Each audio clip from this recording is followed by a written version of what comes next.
السلام عليكم ورحمة الله وبركاته. أركفون اللي ما نرون قالي الدنيا كانت ترجم تنهم دكيسانو بقى قويا كان إسنجا إسنين جدا تان سودان وان توكو توكو كا وجين هاسوبنا واي جولي من هيدا الرافي كسمة تمو واي موتما fonkolcha suudaaniirra waan xiqqoo dubbanna gara dubbii kiyyaatti yoo deebi'e waa'ee ijoollee suudii yommuu jedhu ijoollee mana hidhaa jiran jechuun ijoollee mana hidhaa jiranii beektonni keenya hayyoonni keenya miidiyaan keenya yeroo ji'oota darbe keessa baay'ee tokko haala ho'aa ta'een sagalee akka gaariitti ta'aa turaniiranii garuu amma har'a maaltu argamnaan sagaleen callifamee uummata saniintu galee mana hidhaatii dhumate moo maaf sagaleen hin dhagahamneef uummata kanniin waan jedhurra waan xiqqoosii dubbanna jechuudha. Akkuma beekamu yeroo dheeraa namni keenya waan tokko ho'isee qabbaneessuun aadaa baramaadha. Yeroo tokko ammoo waan ho'isanii yeroo saniif haalaan akka wanni sun ho'u godhanii kaanii qabbaneessanii Oromoo bira wanti akkanaa waan baay'ee jira, waan baay'ee mul'ata jechuudha. Baay'ee waan akkanaatti mul'ata. Hayyoonni keenyallee maaf sagaleen uummata kanniin maaf sagaleen hin taa'amne sagalee keessan dhabnee jirra akka duraa sagaleen hin jiru maaloo sagalee haa taanuuf uummata hidhame kanaa amma yeroo kana qorri seenee jira qorri aseenuu waan jiruuf hin beektanii mana hidhaa keessatti firaashiin hin jiru karra rafan akka uffatan hin jiru akkasuma daaraa irra ciisanii simmintoon hin qorra biyya kana namni beektanii beekta waan ta'eef qorri biyya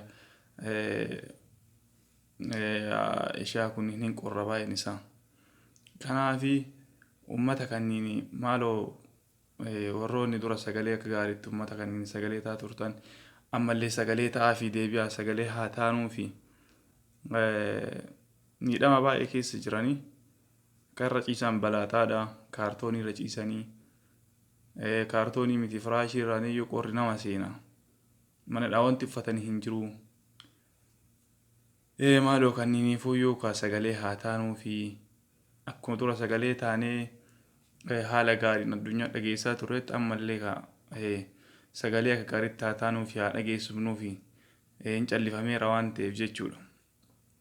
Isaanis galanii hin dhumannee manuma hidhaa jiranii bakkuma dura uummanni kun biraa galee jiranii amma yeroo qorraa kana baay'ee hammaataadha yeroo ho'aa irra yeroo ho'aan haa miidhamanii malee yeroo kana hin qorraa waan ta'eef balaaxaan sirriitti waan qorruuf wanni irra ciisan baay'ee rakkisaadha.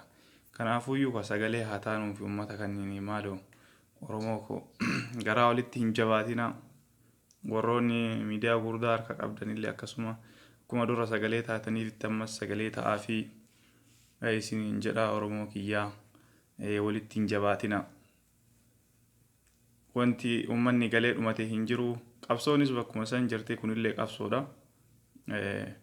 Qabsoon karaa tokko qofaa miti namni uummata kanallee miidhamaa kanallee sagalee ta'anii fi akka inni miidhama san keessaa bahee gara biyyaa deebi'u godhuun qabsoodha. Maaloo sagalee ta'aa fi asumaan namoonni beekamoon baay'eedha biyya keessaallee akka Ustaar Raayyaa fa'aa sagalee akka gaariitti dura ta'aa fi turanii amma ni callisanii hundi isaaniitu iyyuu isaanillee jechuudha. Kanaaf sagalee isinirraa barbaadanii sagalee haa taanuu fi biyya alaatii fi biyya keessaallee jechuun hundi keessaniyyuu. Kanaaf jajjabaadhaatii sagalee ta'aa fi jennaa akka mana hidhaa asitti keessaa baanee jenne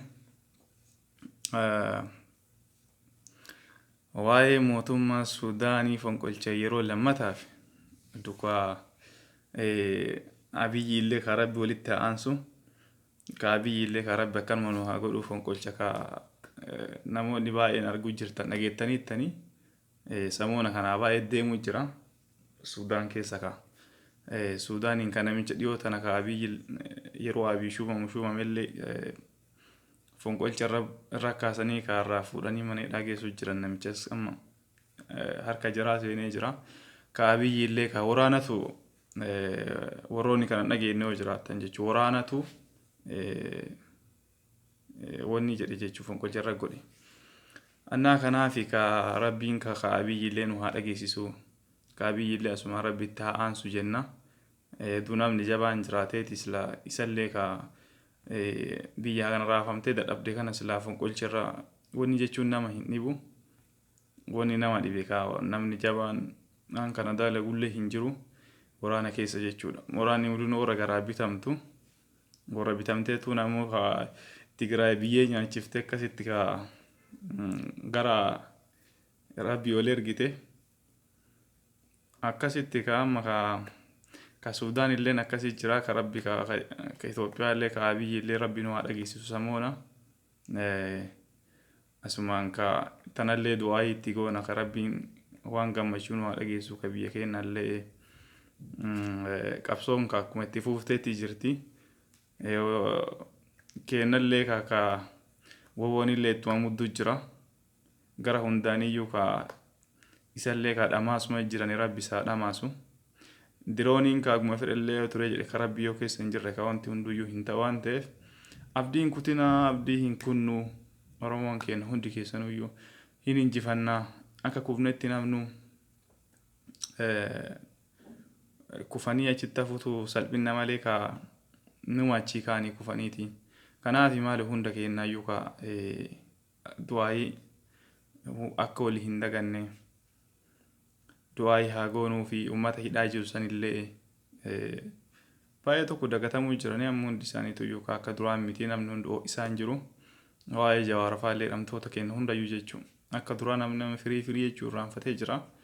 Sagaleen hayyoota keenyaallee baay'ee amma dagatamuu jira. Wanni haaromni wanti dhufee sagalee isaanillee dagattanii maalidha hin dagatina maaloo isaanillee asumaan haa yaadannu isiniin jedha. Oromoo hundi keessanuyyuu addunyaa kanarra jirtanii asumaan kaadhaamsa kiyya kaa walii faffacaasaa wal biraan naagaa isiniin jedha. Kottaa namoonni ka YouTube kanas haarawaa taatan asumaan ka kottaatii subscribe naaf godhaa na hordofaa isiniin jedha. Oromoo ko galatooma.